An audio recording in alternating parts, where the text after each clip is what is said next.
Halo Sapo, selamat datang kembali di channel Bumi Lasura di mana sejarah kembali bernyawa. Bayangkan sebuah malam di Kuta Bali, jalanan dipenuhi tawa, musik dan gemerlap lampu. Turis-turis asing menari, minum dan menikmati pesta malam yang hangat. Namun sekejap berubah.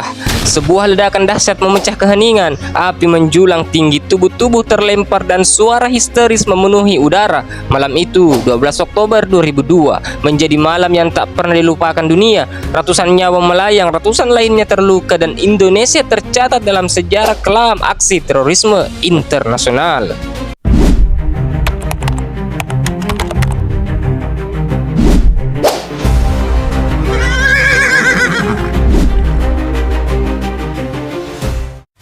Di balik tragedi itu, satu nama kemudian muncul, nama yang disorot media dunia, nama yang menimbulkan ketakutan sekaligus kontroversi.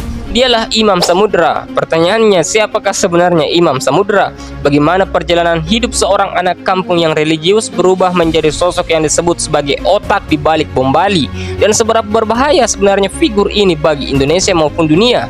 Imam Samudra lahir dengan nama Abdul Aziz pada tahun 1970 di Serang, Banten.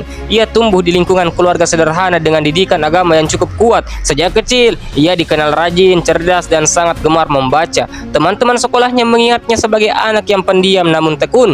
Ia jarang terlibat masalah, lebih sering menghabiskan waktu dengan buku dan kegiatan keagamaan. Setelah lulus sekolah, ia melanjutkan pendidikan ke Institut Teknologi Negeri Serang. Namun pada masa inilah ketertarikannya terhadap pemikiran Islam yang keras mulai tumbuh. Diskusi-diskusi agama yang diikutinya perlahan membawanya pada pemahaman berbeda. Pemahaman yang menganggap bahwa dunia Islam selalu terancam dan membutuhkan perlawanan. Awal tahun 1990-an menjadi titik balik. Imam Samudra pergi merantau ke Malaysia, dan di negeri jiran inilah jalan hidupnya berubah drastis. Ia bertemu dengan tokoh-tokoh jaringan Islam radikal, orang-orang yang sudah lama berkaitan dengan kelompok internasional seperti Al-Qaeda. Di sanalah ia belajar tentang militer, teknik merakit bom hingga strategi perang gerilya. Pergaulannya dengan tokoh seperti Hambali membuatnya semakin dekat dengan lingkaran Jemaah Islamiyah, sebuah organisasi yang kemudian dikenal sebagai salah satu jaringan teroris paling berbahaya di Asia Tenggara. Dari Malaysia, Imam Samudra tidak hanya belajar ideologi, tetapi juga membawa pulang ilmu yang akan digunakannya di Indonesia. Puncak dari semua perjalanan itu terjadi pada malam 12 Oktober 2002. Imam Samudra bersama Amrozi dan Muhlas merancang salah satu aksi teror paling mematikan dalam sejarah Asia Tenggara. Bom mobil dan bom rompi diledakkan hampir bersamaan di kawasan Legian, Bali. Ledakan itu menewaskan lebih dari 200 orang, sebagian besar turis asing, dan melukai ratusan lainnya. Bagi dunia, peristiwa ini adalah tragedi kemanusiaan yang mengerikan. Namun bagi Imam Samudra, ia menyebut aksinya sebagai jihad balasan terhadap apa yang ia anggap sebagai penindasan Barat terhadap umat Islam. Ia menganggap darah yang tumpah adalah harga yang pantas dibayar dalam perjuangannya. Di balik wajah tenangnya, Imam Samudra percaya bahwa dirinya sedang menjalankan tugas suci. Bagaimana menurut kalian?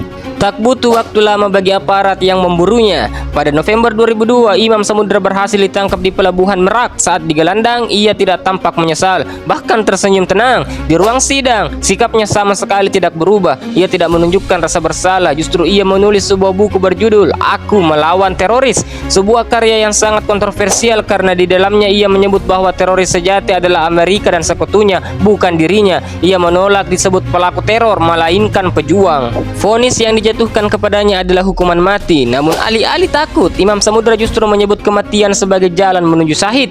Hingga akhirnya pada tahun 2008 bersama Amrozi dan Muhlas, ia dieksekusi di Nusa Kambangan. Namun kematiannya tidak serta-merta menghapus pengaruhnya. Justru bagi sebagian simpatisan, Imam Samudra dianggap mati syahid dan kisahnya terus diwariskan. Nama Imam Samudra tidak berhenti dibicarakan meski ia telah tiada. Di mata dunia internasional, ia adalah simbol betapa berbahayanya jaringan teror global. Di mata sebagian kecil kelompok radikal, ia adalah pahlawan jihad yang berani menantang Barat. Sementara bagi masyarakat Indonesia pada umumnya, ia adalah luka, simbol dari betapa mengerikannya aksi teror yang merenggut banyak nyawa tak berdosa. Bahaya Imam Samudra tidak hanya terletak pada bom yang ia rancang, tetapi juga pada ideologi yang ia wariskan. Bom hanya bisa meledak sekali, tetapi ideologi bisa bertahan lama, diwariskan, disebarkan, dan dihidupkan kembali oleh generasi berikutnya. Inilah mengapa Imam Samudra dipandang begitu berbahaya, bukan hanya karena perbuatannya, tetapi juga karena pemikiran dan narasi yang ia tinggalkan. Seberapa berbahaya Imam Samudra? Pertanyaan ini sering muncul. Seberapa berbahaya sebenarnya Imam Samudra?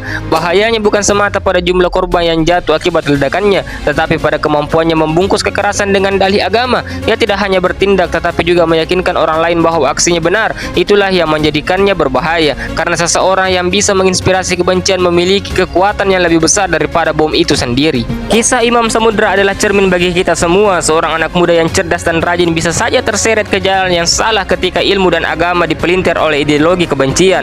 Tragedi bom Bali 2002 menjadi peringatan bahwa terorisme tidak pernah membawa kebaikan, yang ada hanya kehancuran, air mata, dan luka yang sulit sembuh. Dari kisah ini kita belajar bahwa jihad sejati bukanlah meledakkan bom atau menebar ketakutan. Jihad sejati adalah membangun negeri, menolong sesama, menegakkan keadilan, dan menjaga perdamaian. Indonesia adalah rumah bersama, negeri yang dibangun di atas persatuan bukan kebencian.